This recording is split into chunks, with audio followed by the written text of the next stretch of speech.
minggu ini. Jadi minggu ke berapa ini? Keempat atau ketiga? Keempat ya? Ya, minggu keempat. Tidak lama lagi sudah masuk bulan Februari. Sepertinya belum ada terjadi sesuatu yang signifikan dalam hidup kita. Bapak Ibu Saudara, mari kita akan belajar hari ini, ya. Di dalam Injil Lukas ada satu kisah bagaimana Tuhan memulai memanggil murid-murid Tuhan. Lukas pasal yang kelima. Yuk kita sama-sama bagi berdiri. Kita akan baca ayat ini. Ada 3 ayat kita mau belajar hari ini. Kisah Lukas pasal 5 ayat 1 sampai ayat 3. Saya baca ayat 1, jemaat baca ayat 2 dan ayat 3 bersama-sama. Ayat 1 bilang gini: penjala ikan menjadi penjala manusia. Pada suatu kali Yesus berdiri di pantai Danau Genesaret, sedang orang banyak mengerumuni dia hendak mendengarkan firman Allah. Ayat 2, 1, 2, 3. Ia melihat 2 perahu di tepi pantai. Nelayan-nelayannya telah turun dan sedang membasuh jalannya. 1, 2, 3. Ia naik ke dalam salah satu perahu itu, yaitu perahu Simon, dan menyuruh dia supaya menolakkan perahunya sedikit jauh dari pantai. Lalu ia duduk dan mengajar orang banyak dari atas perahu. Silakan duduk Bapak Ibu Saudara. Ini adalah salah satu cerita proses atau prosesi bagaimana waktu Tuhan Yesus mau memanggil murid-murid Tuhan yang pertama, kira-kira. Ya, waktu Tuhan Yesus mau menjadikan Simon, Andreas dan Yakobus menjadi murid Tuhan, menjadi pelayan Tuhan. Bapak Ibu Saudara, kita lihat hari ini cukup jelas di dalam ayat yang pertama. Pada suatu kali Yesus berdiri di pantai Danau Genesaret. Saya yakin kita semua jemaat Tuhan yang ada pernah pergi ke pantai, benar saudara? Pernah pergi ke pantai. Bahkan pada waktu saya masih melayani di Kepulauan Riau, saya paling hobi, suka mencari seafood lah, mencari udang lah, mencari ikan lah, mencari kepiting lah. Itu di pantai. Ternyata Tuhan kita juga sama dengan kita. Dia suka pergi ke pantai. Dan pada waktu Yesus berdiri di tepi pantai atau danau, yang Alkitab katakan Danau Genesaret, ya. Danau Genesaret ini saudara, saya mau beritahu kepada kita, danau ini banyak orang memberi nama danau ini. Ada 4 namanya. Jadi kalau Bapak Ibu Saudara pernah dengar, nanti ada orang waktu Yesus berdiri di Danau Tiberias, itu sama. Genesaret, Tiberias. Lalu ada lagi bahasa yang Danau Galilea, itu sama. Danaunya ya itu juga. Umpama ini meja di danau. Ini Danau Genesaret. Kalau satu waktu ada hamba Tuhan bilang Danau Tiberias, sama. Satu waktu ada hamba Tuhan bilang Danau Galilea, sama. Yang keempat ini yang jarang, namanya Danau Kineret, itu sama. Itu di dalam Alkitab. Makanya saudara perhatikan, ada GPDI Tiberias, ada tidak saudara? Ada di Bangla sana. Pendeta Jimilan itu namanya GPDI Tiberias. Saya mau kasih tahu Bapak Ibu Saudara, artinya dari 4 nama itu. Danaunya sama, ya. Danaunya namanya danaunya itu, tetapi ada 4 nama danau ini.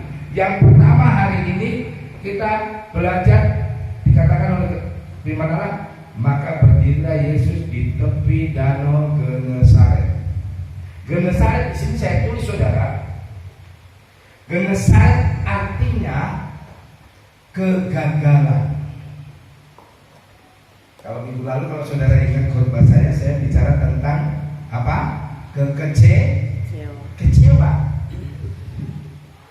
Kenapa orang kecewa? Oh, kecewa karena yang diingini tidak sesuai keinginannya. Atau dalam bahasa yang sekarang, Genesaret itu arti danau Genesaret yang pertama artinya kegagalan. Ini Genesaret. Lalu di sini saudara, yang kedua nama danau yang sama yaitu Tiberias. Di sini saya tulis saudara, Tiberias itu artinya angin ribut keras. Itu Tiberias. Maka tapi ada arti Tiberias juga, Allah itu dahsyat. Bapak Ibu Saudara, ini yang kedua. Yang kedua arti Tiberias adalah angin ribut keras. Yang ketiga namanya tadi saya katakan Kineret. Kineret itu artinya puji-pujian yang dinyanyikan memuliakan Tuhan dengan memakai kecapi. Itu arti Kineret. Danau Kineret artinya puji-pujian untuk memuliakan Tuhan menggunakan kecapi. Dan yang keempat, yang terakhir, maaf saudara ada bantu. Yang terakhir, arti dari danau Genesaret arti lain. Yang keempat, memakai kata danau Galilea. Kalau Galilea ini artinya enak saudara. Artinya berkat yang melimpah. Kalau saya suruh Bapak Ibu Saudara pilih dari 4 nama atau 4 danau yang diberikan nama oleh firman Allah. Yang pertama danau Genesaret yang artinya kegagalan. Yang kedua danau Tiberias yang artinya angin ribut keras. Yang ketiga danau Kineret yang artinya puji-pujian menyembah Dia dengan kecapi. Yang keempat danau Genesaret bahasa lain danau Galilea yang artinya apa Bapak Ibu Saudara? Berkat yang melimpah. Ya, makasih. Hebat dia. Kalau saya suruh pilih yang satu, saudara pilih mana? Nama yang mana? Galilea. Ya. Makanya kenapa jarang ada dipilih Galilea ya? Padahal artinya berkat yang melimpah. Pasti kita suka yang keempat, danau Galilea. Tapi hari ini kita belajar tentang danau Genesaret atau danau yang sama. Dari 4 hal ini seringkali kita alami jadi manusia dalam kehidupan kita manusia. Kita pernah alami gagal, ya. Kita pernah alami angin ribut, kesulitan hidup yang berat. Kita pernah alami dalam kehidupan ini kadang-kala kita nggak bisa berbicara, kita hanya bisa menyembah Dia, memuji Dia. Dan kita juga pernah alami dalam hidup, kita alami berkat yang sangat melimpah dalam hidup kita. Dan Tuhan Yesus saudara pada waktu ada di danau Genesaret itu, danau yang penuh dengan kata Alkitab tadi artinya Genesaret kegagalan. Ada calon murid Tuhan, ya. Ada calon hamba-hamba Tuhan, kira-kira gitu. Ada calon pelayan Tuhan yang hidupnya begitu sulit pada waktu itu. Simon atau Petrus, Andreas dan Yakobus, mereka mengalami kesulitan. Kenapa? Karena Alkitab katakan kalau saudara baca, mereka sudah sepanjang malam pergi ke laut. Ya. Mereka sudah sepanjang malam pergi ke laut melaut menangkap ikan. Pada waktu saya baru praktek di Penuba, di tempat pendeta Nohul Tampau, saudara, ya. Di sana gereja di atas laut. Saya orang dari Jawa, lama di Sumatera, lalu pergi melayani di daerah kepulauan, ya. Mau naik motor aja pada waktu itu nggak ada motor. Pulaunya kecil. Halangan yang pertama apa, Bapak Ibu Saudara? Saya rasa suntuk. Tahu suntuk ya? Bosan. Saya rasa bosan. Mau ke sana, kadang-kadang dari rumah satu ke rumah satu itu cuma lewat satu papan, namanya pelantar dalam di atas laut. Ya. Bukan di atas laut, di atas papan maksud saya, bawahnya laut. Satu waktu saya bosan. Lalu ada jemaat orang Tionghoa, orang Cina, dia kerjanya menangkap ikan.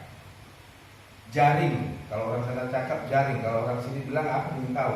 Pokoknya pergi ke laut menangkap jaring. Saya ikut, saudara. Saya pikir enak. Lalu kalau orang menangkap ikan jaring itu ditebar jaring. Jaring itu kira-kira lebarnya dari atas sampai sini segini, saudara. Lebarnya. Dan pada waktu itu jaring itu dibilang, "Oh Markus, ini jaring kita ini panjangnya 21 mata." Saya pun bingung apa maksudnya 21 mata. Dia bilang kira-kira kalau dihitung meter itu 2.700 meter. Panjang atau pendek, saudara? 2,5 kilo. Dibentang di atas laut 2,5 kilo. Waktu lemparkan sebentar, saudara. Tapi waktu sudah terbentang di atas laut terasa pendek. Karena apa? Laut itu begitu luas. Saya masih ingat 10:30 air laut sudah mulai tenang. Ini Pak Haidar, Om Markus sudah boleh kita tarik. Maksudnya angkat jala itu, saudara. Jaring itu angkat, tarik pelan-pelan.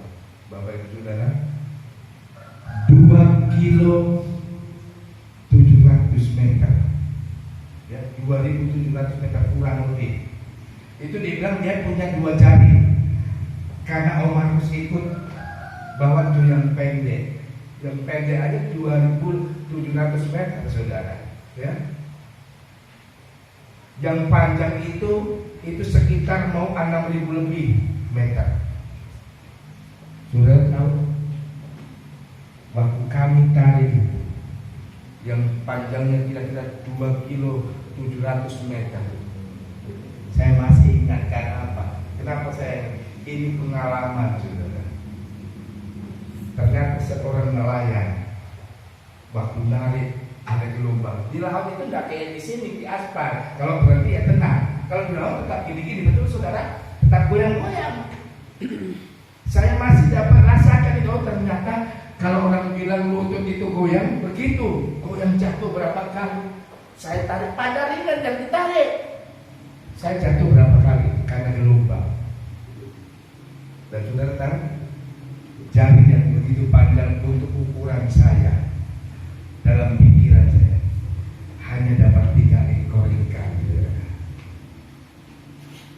Itu pun basuar-suar, orang sini bilang basuar jagung tengah malam sampai 1:30. Saya masih ingat. Habis itu lepas lagi jaringnya, saudara. Dilepas lagi. Nanti tunggu subuh baru tarik lagi. Subuh baru saya masih ingat, lumayan dapat 9 ekor.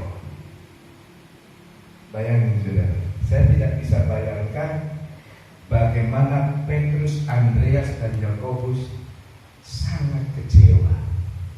Alkitab katakan semalam-malaman mereka menangkap ikan dan tidak ada 1 ekor pun yang dia tangkap, yang dia dapat. Saya masih lumayan. Pertama kali ada 3 ekor, yang kedua 9 ekor. Konon katanya, saudara, dalam satu malam kadang-kadang 2 kali sampai 3 kali.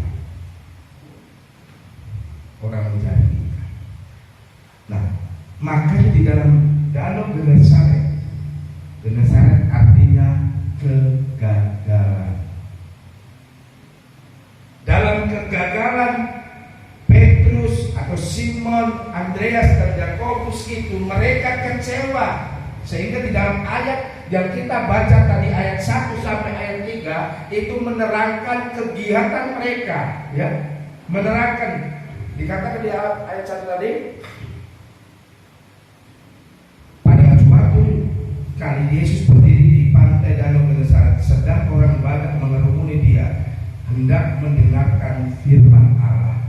Ia melihat dua perahu di tepi pantai, nelayan-nelayannya telah turun dan sedang membasuh jalannya. Kira-kira gini, kalau gampang ceritanya, Tuhan Yesus sedang mengadakan ibadah padang di pantai. Ngerti maksud saya, saudara?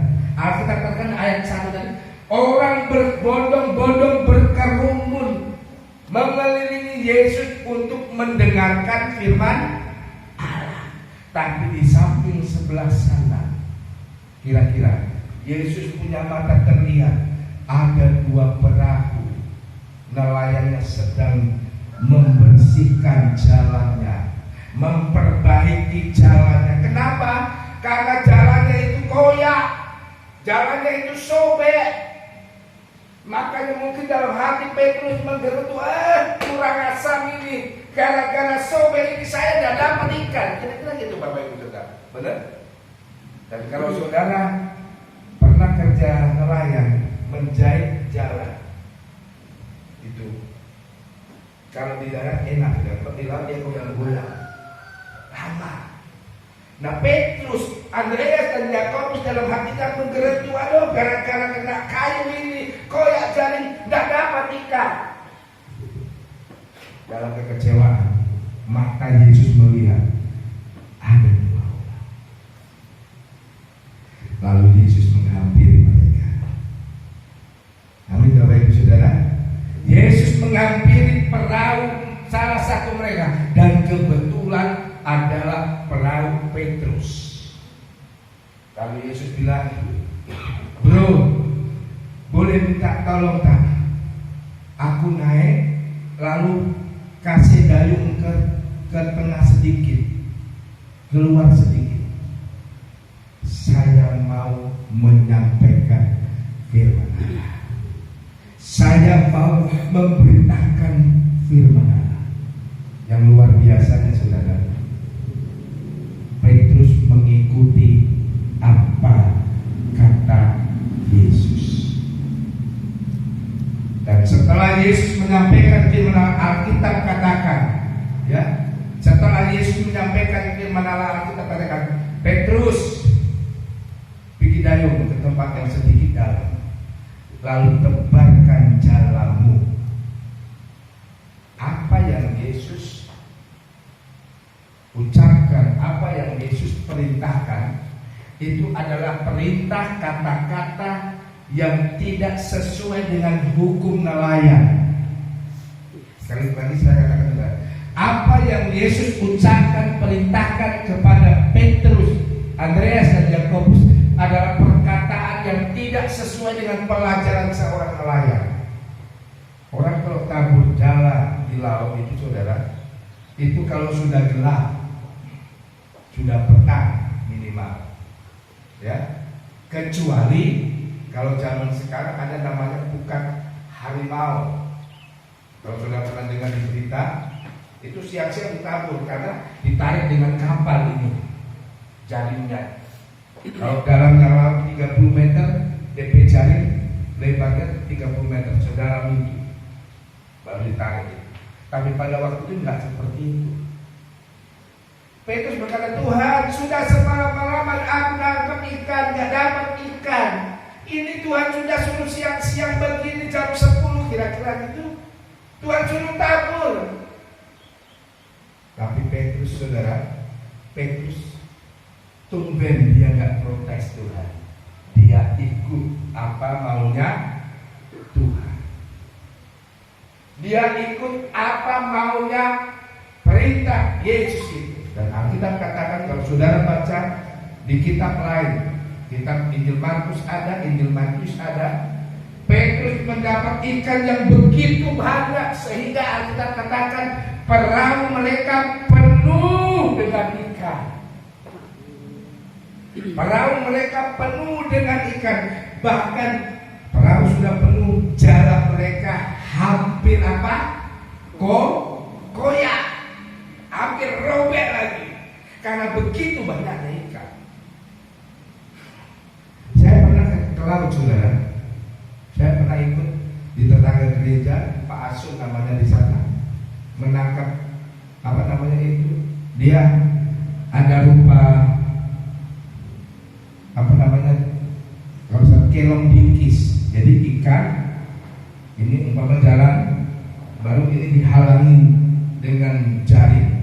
Lalu ikannya itu ikut situ, masuk, umpama masuk sini. Di sini disediakan kandang, saudara. Ikan itu masuk ke situ. Kalau sudah masuk di situ dikasih, kadang dikasih kelapa, kadang piring kaca yang putih susu. Ikan masuk situ, masuk gak dapat keluar. Satu waktu kami pernah ikut bantu angkat ikannya, saudara. Satu katinting itu lebih dari separuh bagian kotak di depan. Ada petak-petak, saudara. Banyak sekali. Ikan seperti ikan apa namanya itu? Ikan lele, saudara. Tapi di laut punya. Warnanya hitam sedikit. Waduh, itu banyak sekali. Saya masih ingat. Ada 2 ember cucian. Ember cucian ada 2, saudara. Karena pada waktu itu ikan itu di sana tidak laku. Jadi tidak laku. Dia bilang, "Oh Markus maulah, tapi mau ikan begitu banyak." Lalu sampai di pastori kami bikin ikan asin, lalu kami bawa ke sekolahan kita, kirim ke sekolah. Saya masih ingat.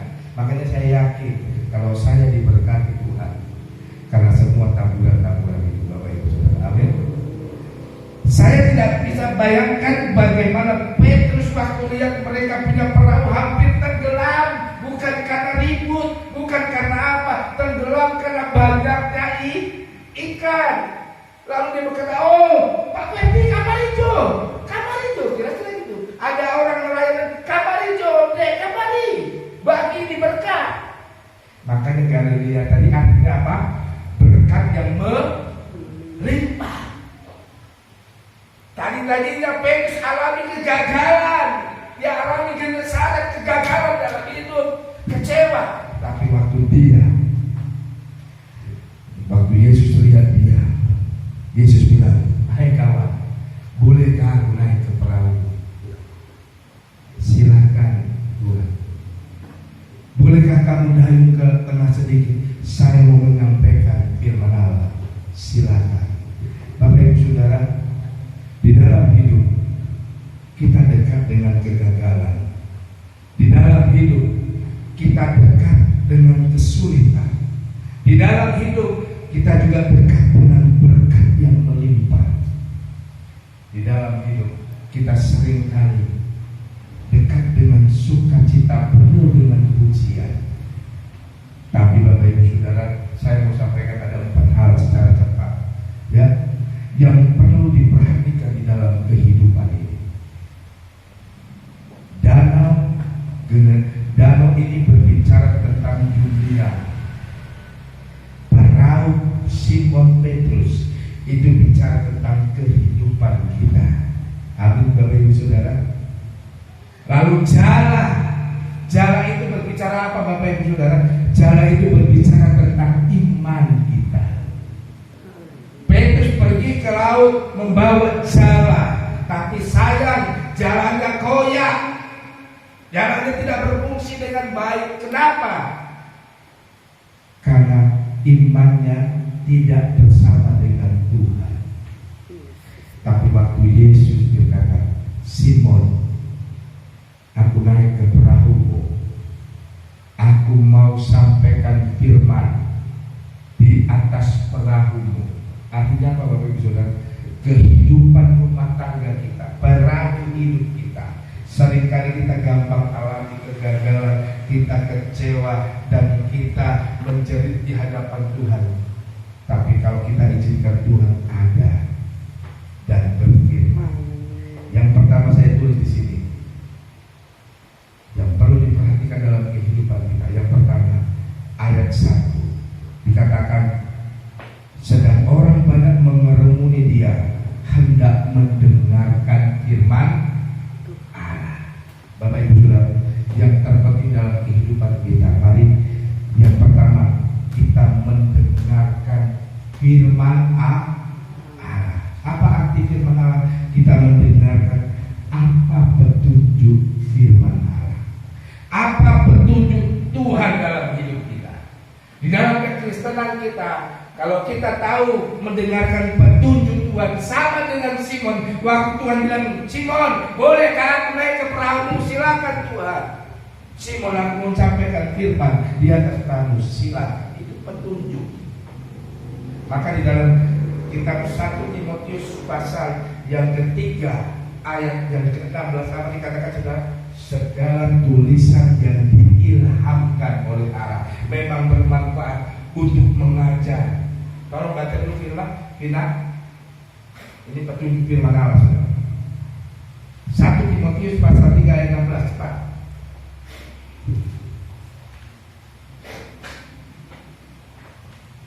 1 Timotius 3 ayat 16.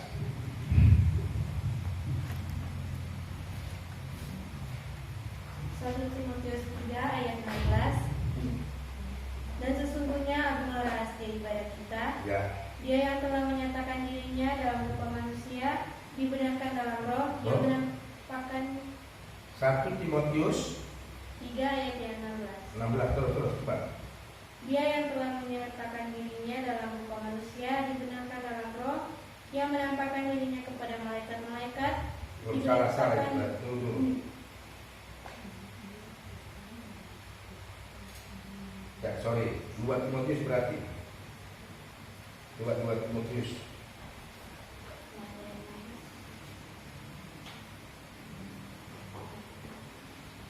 2 Timotius 3 ayat 16.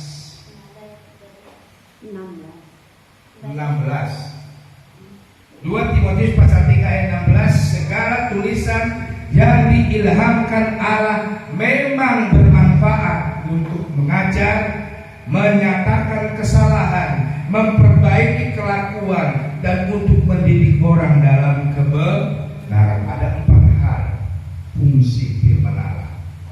Ada 4 hal faedah firman Allah dalam kehidupan kekristenan kita. Memang firman Allah itu bermanfaat untuk yang pertama mengajar. Petrus, Andreas, dan Yakobus punya banyak pengalaman, tetapi sayang mereka belum diajarkan tentang kebenaran firman Allah, sehingga tidak heran hidupnya gampang, mudah jatuh, mudah kecewa karena kegagalan.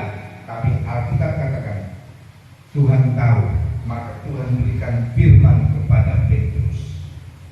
Yang pertama Bapak Ibu Saudara, di dalam kehidupan itu yang terpenting kita mendengar firman Allah.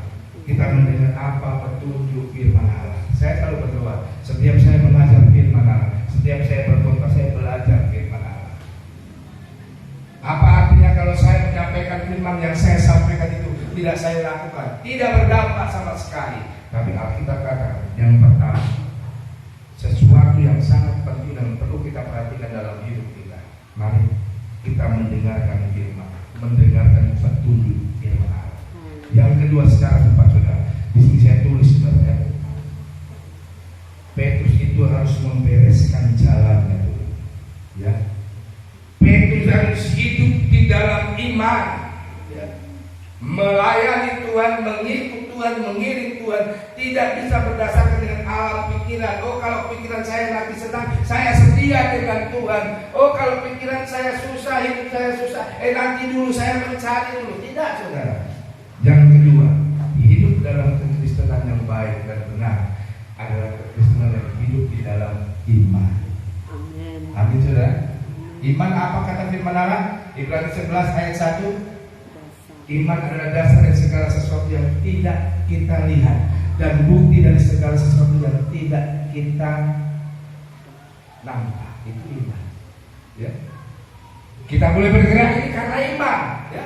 Saya boleh menggerakkan tangan saya ini karena iman. Iman saya ada nafas Allah dalam hidup kita, maka saya masih boleh hidup. Ini yang kedua. Yang ketiga sudah secara cepat. Ya.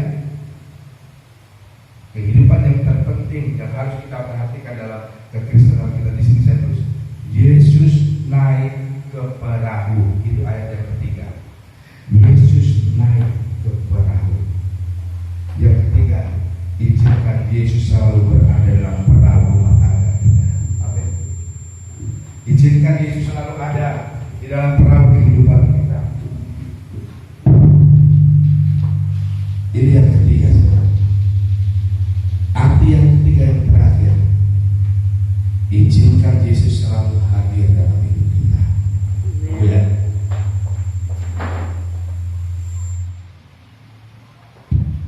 Ya, haleluya. Yang ketiga, di dalam kekristenan yang semakin memperoleh berkat yang melimpah bagaikan Galilea adalah kehidupan yang selalu setiap hari Allah itu hadir. Allah itu ada dalam hidup kita. Ya. Allah itu selalu menyertai hidup kita. Ayatnya di dalam 1 Petrus 2 ayat yang keempat. Ini ayatnya sudah. Saya akan bacakan buat kita semuanya. 1 Petrus 4 ayat yang 1 Petrus 2 ayat yang keempat maksud saya sudah. 1 Petrus 2 ayat yang keempat bilang begini. Dan datanglah kepadanya batu yang hidup itu, yang memang dibuang oleh manusia, tetapi yang dipilih Allah dan dihormati di hadirat Allah. Ada banyak orang Kristen menganggap enteng nama Yesus. Ada banyak orang Kristen yang menganggap Yesus itu mana mungkin hadir dalam hidupnya. Tapi bagi kita orang percaya, yang ketiga, mari izinkan nama Yesus itu selalu menjadi bahagian hidup kita. Izinkan nama Yesus itu selalu menjadi bahagian hidup yang selalu hadir dalam hidup kita. Saudara masih ingat waktu Petrus sudah jadi murid Tuhan, Andreas sudah jadi murid Tuhan, mereka pergi ke danau juga, ya. Lalu ada angin sakal. Apa yang terjadi saudara? Murid-murid Tuhan salahkan siapa? Yesus. Yesus tidak pedulikah engkau bahwa kita mau binasa. Karena Yesus sedang apa? Tertidur. Banyak orang Kristen dibiarkan Yesus itu tertidur dalam rumah tangganya. Tidak pernah dibangun, tidak pernah dipuji Yesusnya itu. Maka arti danau Genesaret yang lain adalah Kineret, ya. Artinya Yesus akan selalu hadir dalam hidup kita. Bagian yang ketiga, kalau kita selalu Kineret dengan Tuhan, kita memuji Tuhan. Amin Bapak Ibu Saudara. Ada banyak pada zaman-zaman dulu, setiap penginjilan orang belum didoakan baru memuji Tuhan sembuh. Benar saudara? Karena apa? Di dalam pujian ada kesembuhan. Amin saudara. Mari dalam hidup kita puji Dia di rumah tangga kita, kita puji Dia di usaha kita, kita puji Dia di setiap keberadaan hidup kita. Ini yang ketiga. Yang keempat, yang terakhir di sini saya tulis saudara. Petrus kenapa dia berhasil yang kedua waktu dia menebarkan jalannya. Sedikit tempat dalam lalu dia tambahkan jalannya. Alkitab katakan perahu mereka penuh dengan ikan. Bahkan Alkitab juga mencatat di kitab yang lain, ikan yang besar saja jumlahnya 58 ekor. Ya, saya masih ingat ada jemaat waktu di sana ada lomba pancing yang dibuat oleh pemerintahan kabupaten di Liga sana. Sudah jemaat yang saya lari dapat juara 1, dapat hadiah duit 8.500.000. Kenapa? Dia dapat ikan beratnya 48 kilo. Ikan merah. Saya sempat foto begini di depannya. Saya foto dulu. Saya bangga. Saya tidak dapat bayangkan Yesus luar biasa. Petrus dapat ikan besar 58 ekor. Kalau beratnya 50 kilo saja sudah berapa? Pantas perahunya hampir tenggelam karena beratnya, banyaknya ikan besar itu.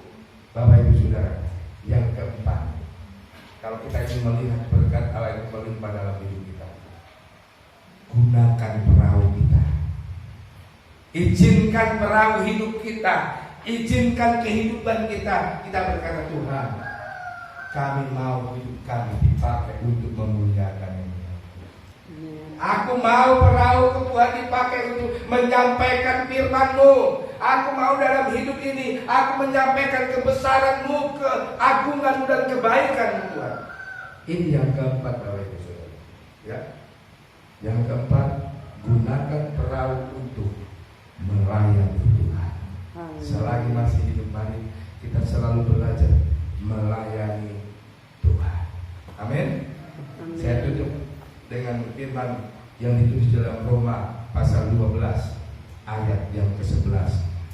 Hendaklah kamu dalam hidupmu itu tidak boleh kendor, tapi biar menyala-nyala dan layanilah Tuhan. Mari kita akan lihat ayat yang terakhir. Di dalam Roma pasal yang ke-12 ayat 11 bilang ini. Janganlah hendaknya kerajinan kendor, biarlah rohmu menyala-nyala dan layanilah Tuhan. Amin, saudara. Apa yang kadang-kadang membuat kita semangat kita melayani Tuhan lemah, saudara? Mungkin karena masalah bisa kita lemah, mungkin karena kesusahan kita bisa lemah, mungkin karena keadaan hati kita yang lagi tidak enak kita lemah. Tapi Alkitab katakan, janganlah hendaknya kerajinan kendor. Ya.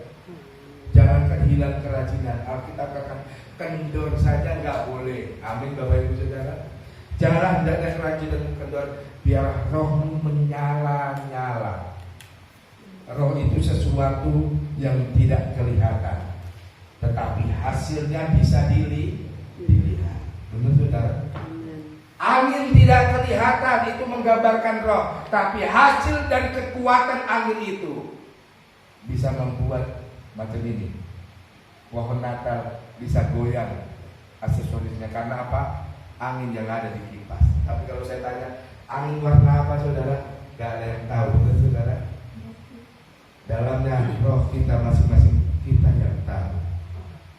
Kita katakan, hendaklah kerajinan nggak boleh kendor dan roh menyala-nyala melayani Tuhan. Amin. Roh itu menyala-nyala untuk menyenangkan Tuhan. Ini Alkitab. Ini firman. Ada 4 hal pesan firman Allah di minggu ini, di hari ini. Yang pertama, saya cepat dengarkan firman, dengarkan petunjuk firman Allah. Yang kedua, di sini saya tulis, bereskan iman kita. Jalan berbicara tentang iman. Mari kita tingkatkan iman kita. Iman timbul dari pendengaran dan pendengaran oleh firman Kristus. Ini yang kedua. Yang ketiga, izinkan Yesus hadir di perahu hidup kita, di dalam kehidupan kita. Yang terakhir, izinkan hidup kita ini dipakai untuk melayani Tuhan. Segala puji dikembalikan kepada Tuhan. Mari kita sama-sama bangkit berdiri. Waktu kami berikan untuk rohani, kita akan nyanyikan satu lagu.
Yesus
umat-umat-Mu. Bawa kehidupan kami hamba-hamba-Mu Tuhan, untuk melayani Engkau lebih sungguh lagi, melayani Engkau dengan hati kami, melayani Engkau, memandang Engkau di dalam kehidupan kami. Kami percaya Tuhan, ketika kami menghadirkan Tuhan di dalam hidup kami, kuasa Allah terus bekerja, kuasa Allah terus bekerja, memberkati kehidupan kami, sampai kehidupan kami layak dan berkenan di hati Tuhan. Terima kasih Tuhan, terima kasih Bapa di surga. Kami sudah dibekali dengan firman Tuhan yang luar biasa. Biar kami tidak mau tinggal di dalam kegagalan, kami tidak mau tinggal di dalam keputusasaan, namun kami mau maju, kami mau memandang Tuhan di dalam hidup kami, dan kami mau menikmati Tuhan di dalam setiap nafas kehidupan kami. Terima kasih Tuhan, hamba-Mu sudah berhenti berkata-kata dalam kebenaran firman Tuhan. Kami percaya firman Tuhan kembali menguatkan kami, firman Tuhan kembali menyegarkan iman kami, firman Tuhan kembali datang untuk menolong kehidupan kami. Kami bersyukur kepada-Mu Tuhan, dan sebentar kami akan melayani Tuhan lewat apa yang sudah kami terima dari Tuhan. Kami ingin melayani Engkau dalam nama Tuhan Yesus. Kami bersyukur, sudah berdoa. Haleluya. Amin.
Jam tetap sore jam 3:30 sudah dimulai. Jadi paling tidak jam 3 jemaat Tuhan ada di gereja tamu duluan baru jemaat, atau di mana-mana kalau ada acara tetap jemaat dulu, jemaat mempersiapkan semua, baru kita menyambut kedatangan tamu-tamu yang ada. Puji nama Tuhan. Dan mungkin kita akan membawa konsumsi dari rumah kita masing-masing. Kita belajar melayani Tuhan, karena ketika kita melayani Tuhan, Tuhan memperhatikan setiap pelayanan kita. Dan kita lihat hari ini, saya tidak tahu persis alasan apa jemaat sampai hanya kita yang ada, tetapi kita yang mengetahui ini, kita sampaikan kepada jemaat yang lain supaya mereka juga mengetahui bahwa hari Sabtu kita ada acara di tempat ini, dan kita membawa makan masing-masing dari rumah. Kita mempersiapkan acara ulang tahun gereja. Ini yang pertama kali ulang tahun pertama GPDI Mawar Sarong. Mari kita tetap semangat, kita tetap maju terus di dalam Tuhan. Kita mau memandang Tuhan, kita mau belajar melayani Tuhan, karena ketika kita melayani Tuhan, Tuhan memperhatikan semuanya itu. Dan hari Minggu kita kembali berjumpa di tempat ini. Ada tambahan, Bapak Ibu? Puji nama Tuhan. Mungkin itu saja penyampaian. Kita sama-sama bangkit berdiri dan kita akan akhiri ibadah kita pada siang hari ini.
Sukacita berkat yang melimpah dalam rumah tangganya suami, anak cucu diberkati oleh Tuhan.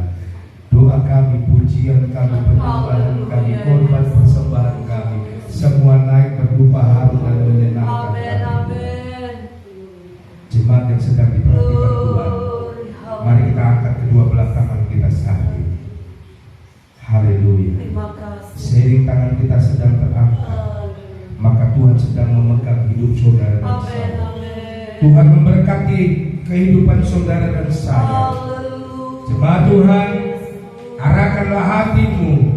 Marilah kita sama pulang membawa berkat, rahmat dan anugerah, cinta kasih, persekutuan, penghiburan Allah Kudus membela, menyertai hidup saudara dan hidup saya, rumah tangga saudara dan rumah tangga saya. Hamba juga teringat Tuhan buat rencana acara ulang tahun pelayanan Tuhan Yesus, kami serahkan dalam tangan Tuhan. Di hari Sabtu beri cuaca yang terbaik, para undangan yang akan kami undang mereka boleh datang untuk memuliakan nama-Mu.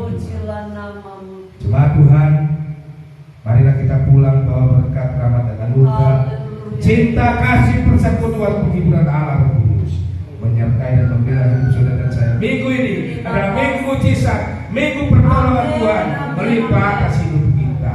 Tutup akhiri ibadah kami siang ini, minggu ini hanya di dalam nama berkat Allah yang hidup dan berkuasa, yaitu Tuhan Yesus Kristus. Haleluya, haleluya.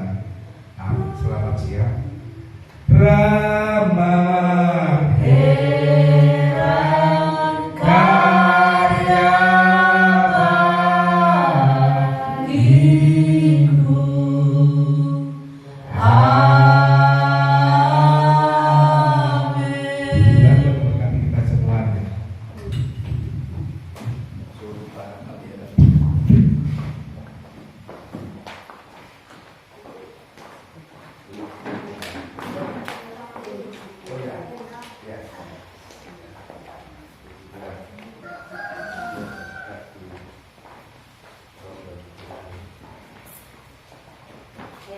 Yordan bikin agenda, Nana tak bikin agenda.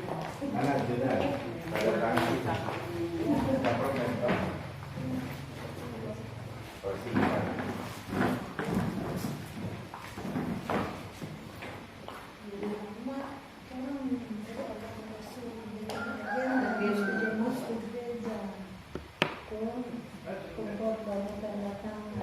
Ya, biasanya kalau sekolah begitu. Dia tidak pernah. Jadi lomba lagi. Kalau ke saya. Kalau kita masih dia suka ikut. Ini cuma soal menang-menang yang penting. Oke. Selamat hari Minggu. Mana yang pendaftaran di sana di